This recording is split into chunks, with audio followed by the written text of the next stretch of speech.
通勤通学中の皆様おはようございます。プクタの世界時事ニュースの時間です。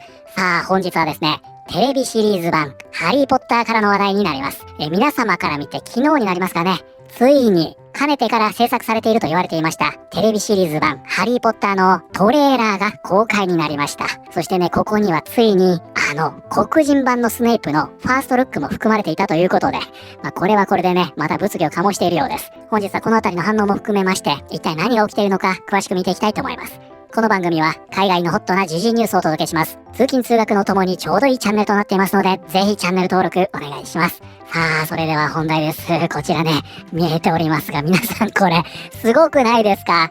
ハリーですよ。ね。いや、この再現度素晴らしかったですが、ついにですね、このチャンネルでもね、以前から取り上げております、テレビシリーズ版のハリーポッターのトレーラーが公開になりました。これはね、ものすごい反響ですよ。再生数もね、すごいことになっているようですが、それだけね、皆さん期待していたんでしょう。で、このトレーラーですね、一通りそのメインのキャスト陣ですね、見せてくれておりまして、様々な反応がね、寄せられているようです。中でもですね、やっぱりね、黒人のスネイプですよ。これはね、もう以前から大変物議を醸しているんですが、その姿も公開されたということで、特にその髪型ですね、またね、物議を醸しているようです。で、実はですね、これ日本時間の26日、皆さんから見て昨日ですね、これ収録時点では今日なんですが、このね、トレーラーが公開されるまで、もう入念なですね、メディア展開というのがあったんです、実は。で、ちょっと先にね、このあたりの力学、メディアの動きですね、先に見ていきたいと思いますが、こちらね、3月の23日に公開された記事になります。ハリーポッターテレビシリーズでスネイプ役にキャスティングされた後、パパイシードが予告を受けたと語った。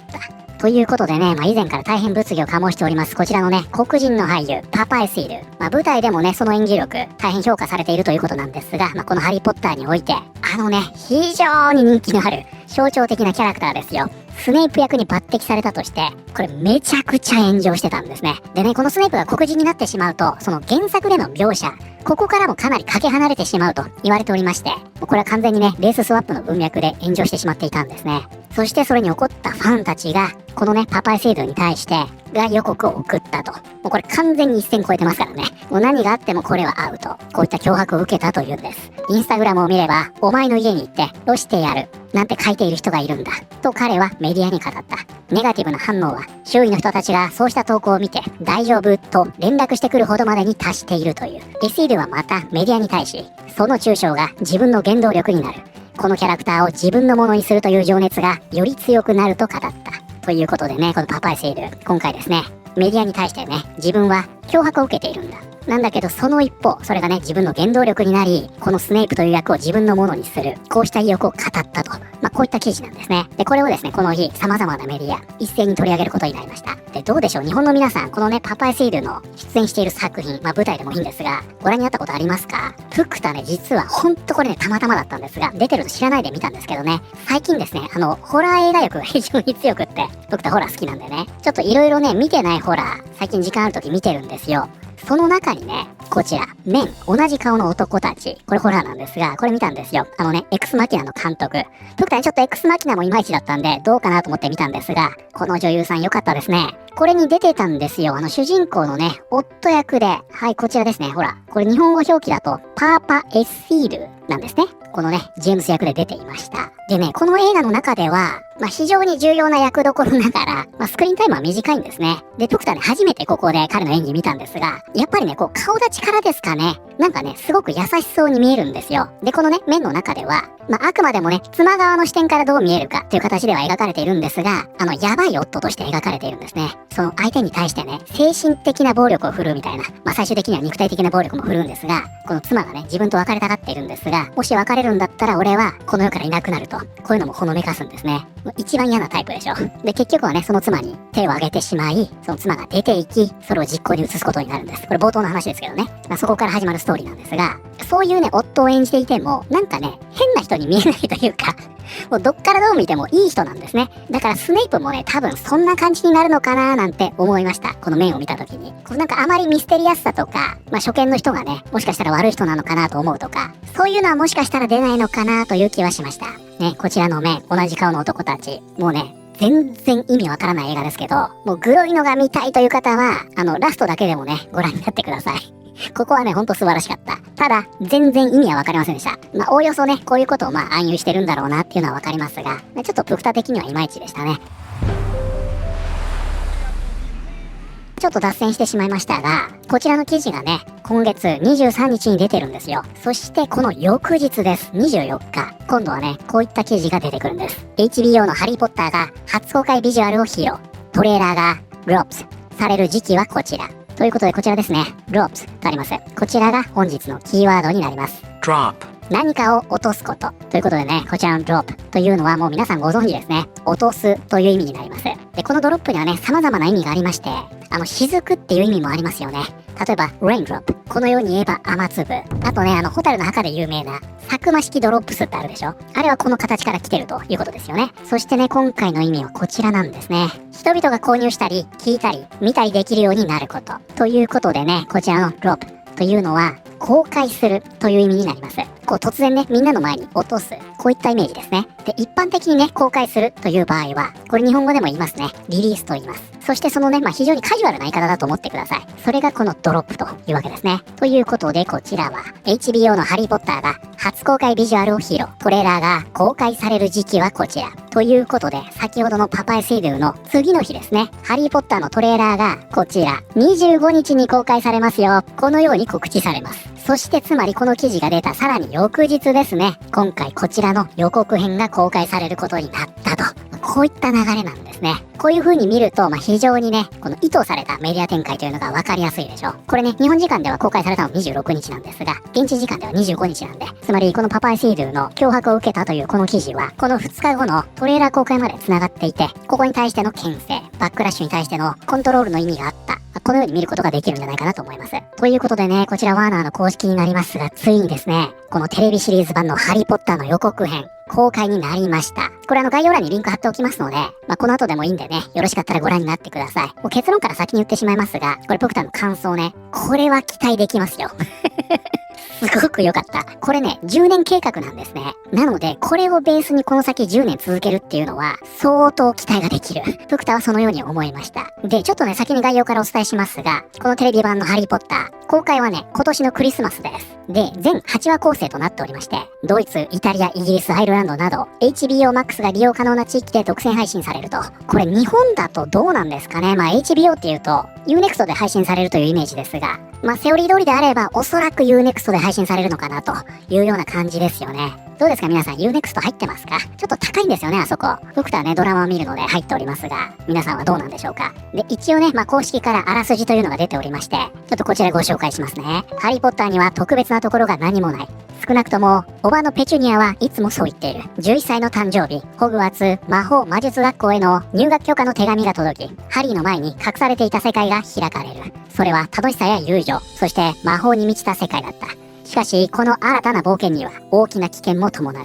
ハリーは過去から迫る危険な敵と向き合うことを余儀なくされる。ということで、こちらね、HBO Max のチャンネルですね。現在ですね、公開から6時間経っておりまして、すごいですね。300万再生と。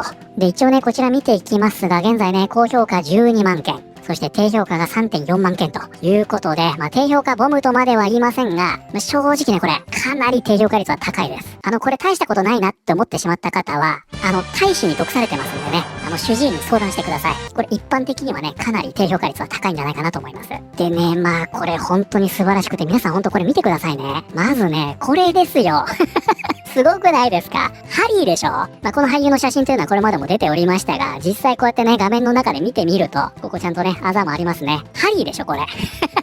いや、素晴らしいなと思いましたよ。でね、本当にいいなと思ったのは、これですよ、これ。このね、ルックが映画なんですよね。映画ってハリーポッターの映画じゃなくてね、あれまた全然違う色だったんで、この色調整って、本当にね、クリエイターの腕の見せ所なんですが、その作品のイメージを決めるんでね、これはね、すごくいいなと思いました。そしてこれハグリッドでしょ？そしてほらこれ見てください。映画でしょ、これ。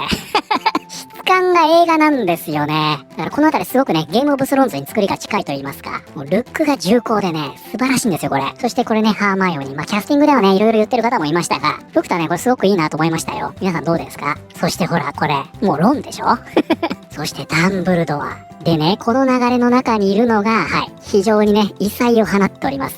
ドレッドエアーのスネイプだったということで、まあ、これはね、ちょっとコメント欄見てみましょうか。こちらね、スネイプがドレッドヘアで死ぬ。これは原作に忠実だ。そしてスネイプが出てくる。GTA6 より先にドレッドヘアのスネイプを手に入れた。あれは黒人のスネイプか。ダンブルドアは冷静に尋ねた。こちらね、スネイプがマルチバースから来たというような形でコメント欄ね、おおむねね、好評ではあるんですが、やっぱりね、この要素というのは、ちょっとね、この低評価に繋がっているなというイメージはありますね。アンチ JK はね、おそらく再生数に貢献したくないんで、YouTube には来てないと思うんですよね。X では見てるでしょうが。なので、アンチ JK による低評価という感じはしませんでした。で、こちらね、一応日本語版でも公開されておりまして、ワーナーの公式チャンネルですが、これ珍しいですね。日本語版なのに、ここね、ちゃんと日本語にはなってるんですが、セリフがまだ翻訳されてなくてですね、日本語の字幕は字幕設定をオンにしてご覧くださいと。このようになってます。ほんとこのぐらい取って出しということだったのかもしれませんね。で、こちらね、日本語版なんで、6時間でね、5万回しか再生されておりませんが、おおむね好評ながら、やっぱりね、スネープに言及している人はちらほらいるというような状況ですね。で、こちらね、おなじみディスカッシングフィルムがこれを伝えております。すごいですね。17万いいねということでそこそこバズっておりますが、引用がですね、現在割とすごいことになっておりまして、これほど不快で居心地の悪いものになるのか、正直全く予想していなかった。